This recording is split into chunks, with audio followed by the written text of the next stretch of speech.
and welcome to 3Q, where I interview industry professionals for just 15 minutes by asking three powerful questions. I'm your host, Rachel Vogel, and joining me on tonight's episode is Jess Kenney, the founder and chief strategist for Jess Kenney Music Growth Consulting, LLC. Jess has been a driving force in the music industry for over 15 years, pioneering innovative solutions and creative problem solving for artists and labels. As a proven leader, she's built the streaming departments at both Verve Label Group and SoundCloud's roster, fostering strong DSP and lifestyle account relationships. She specializes in commercial release strategy, and she's an advocate for true artist development and long-term artist career growth. So, Jess, thank you so much for joining me. Excited to dive right into these questions. But first, how are you? How's it going? I'm doing great. Work has been busy and things have been cool. And, we can get into it later, but, it's been a very transitional time in my career and it's going in a more exciting and more fulfilling direction than I expected. So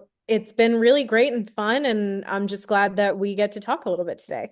Yeah, I'm excited to hear everything that you got going on. So, are you ready for your first question? I am. Imagine for a second you are sitting down with your 25-year-old self. What one piece of advice would you give her on a personal note, and what one piece of advice would you give her from a business perspective? So I think they'll be intertwined a little bit, which a lot of people I know intertwine their answers because personal and professional are just so linked for a lot of us in the music business. But I think we all, if we're lucky enough to grow up with supportive adults in our life, our supportive parents, we kind of grow up with do whatever you want to do, follow your dreams. And if you just work hard and keep your head down, do your work, you'll be rewarded and, you'll go far. And there's a lot more to it than that, not to say that that's not necessarily how it works, but it's just not that simple. It's not as simple as I thought. So for, the first however many years of my career, I think I sort of applied that thinking, okay, I'm really focused on just doing the work and doing it well. I am not the type to necessarily brag or be loud about my accomplishments. And, it really was just about like, if I'm doing a good job and there's results from my work, then people will notice. And, as time goes on, I think you just kind of learn that everybody's busy, and you're probably not paying close attention to everything that's getting done around you by other people. And by proxy, people are not paying that close of attention to you either. And, I think early in my career, I had seen a lot of people putting some emphasis on like their personal branding and all of that. And that at first I was kind of like, oh, I don't know really that I need to concern myself with personal branding or professional branding. I just want to do the work and get it done. I came to learn that that really is something that's important. And I think that's true for all businesses, but especially music, where your name is your brand. And, you kind of do have to stand by some of your accomplishments a little bit. So that was really hard for me to overcome this like lifelong just like mentality I had about my relationship with my accomplishments and not wanting to be the type of person who was too like braggy about things. Or I'm in the music business because I love music. It was just kind of a lot to contend with to like realize that like, oh, I do kind of have to put myself out there and tell people what I'm doing and like tell people what I'm good at and make sure that people know about it. That's the professional advice. I'd say on the personal side, the importance of separating your identity from your work, which I'm sure is a common theme that a lot of people in music will bring up. We get into this business because it's one of those do what you love and you'll never work a day in your life type of situations. And that's a wonderful thing. It's fantastic to be so passionate about your work and what you do.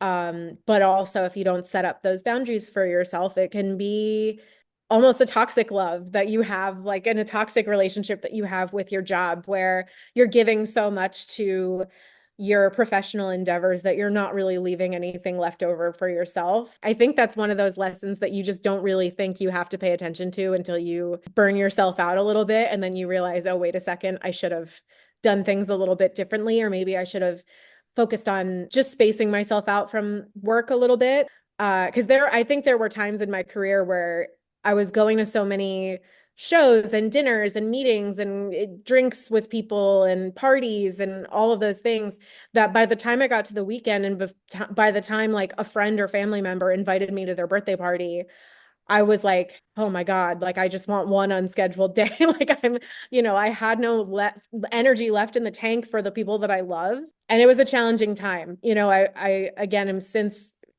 kind of learning to balance it a little bit better. All right, next question. Every industry has its dirty little secrets, and we all know that's no different in the music industry. Sometimes people think that's a bad thing, but that's not always the case. Sometimes they can be quite good. So, what's one secret you would like to share with our listeners about the industry? It's interesting because sometimes you go online and you see what the perception looks like to just people on the internet who maybe don't have inside knowledge of the industry. Say the Grammys happens and some artist has won some award, and you've got all the people on Twitter saying, oh, so and so's an industry plant, or, why did this person win and not that other person, or whatever. And it just kind of seems like there's a perception from people outside the business that there are these puppet masters pulling all the strings and deciding like who gets big and who doesn't and all that stuff. And maybe that was more true at a different time in the business, but I think the secret is that there's really not a big secret, because the DSPs and press that you pitch to, if you're a person who works at a label or if you're a person who just represents an independent artist, you have the ability to pitch someone. And if you have someone's ear at Spotify or at Apple Music or People Magazine or wherever, those are editors who have autonomy over what they cover and support and what they don't cover and support. So my job as someone who pitches music is just to get somebody to read what I'm sending them, the information that I'm sending them, and try to get them excited and try to make them feel like a part of this project and make them feel like there's a lot of momentum behind this artist that I'm telling you about, or this song that I'm telling you about. My job is just to convince someone to care.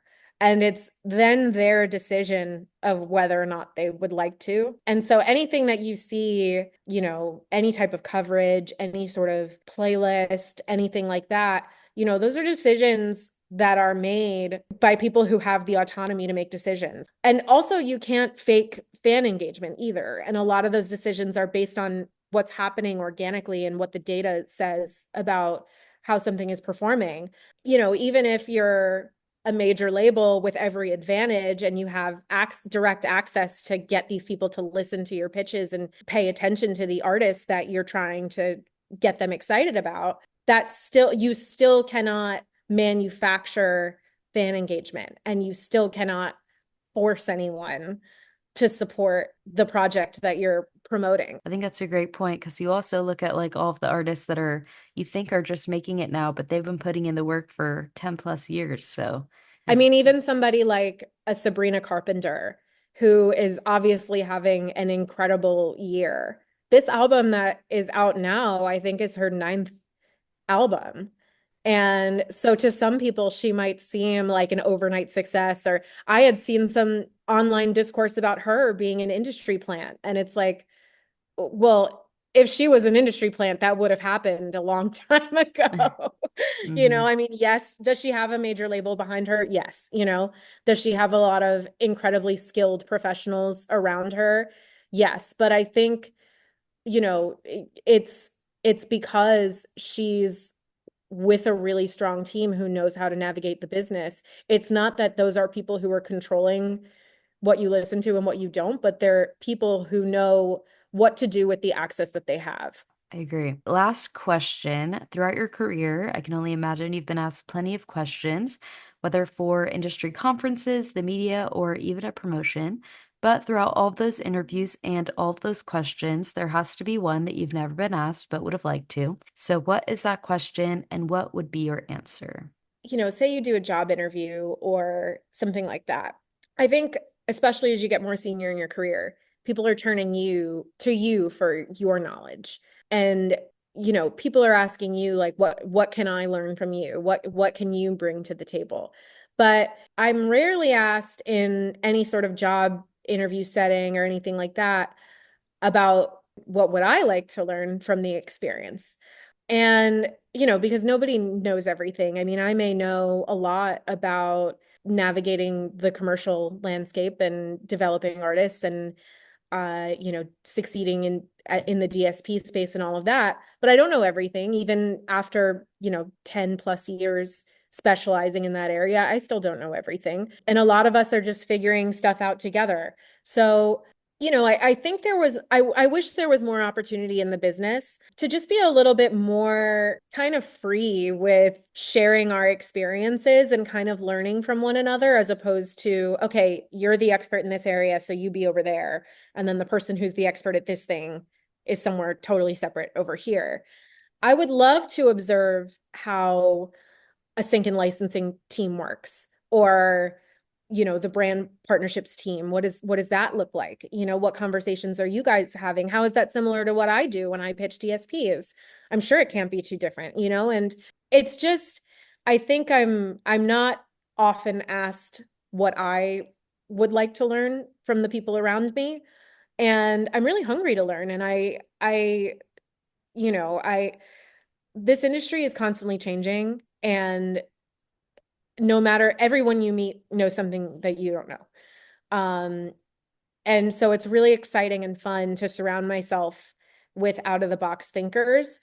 And this industry is going to be completely different in 5 years. So I think if we're all kind of resting on, this is my expertise, this is what I know, then you might not evolve, and you may not be able to keep up with the industry when it is different in 5 years. So I do think it's important to have kind of a little bit more free exchange of expertise when it's available. And I don't think you're ever too old to shadow someone else who does something different than you.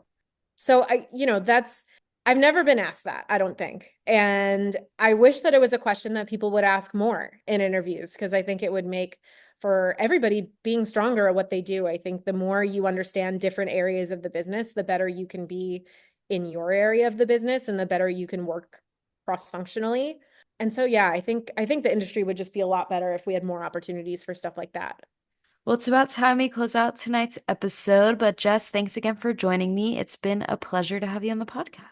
Thank you so much. This has been great, and thank you for inviting me here. To everyone listening, I hope you enjoyed tonight's episode. Stay tuned for next week of 3Q, where I interview industry professionals for just 15 minutes by asking 3 powerful questions. See you next time.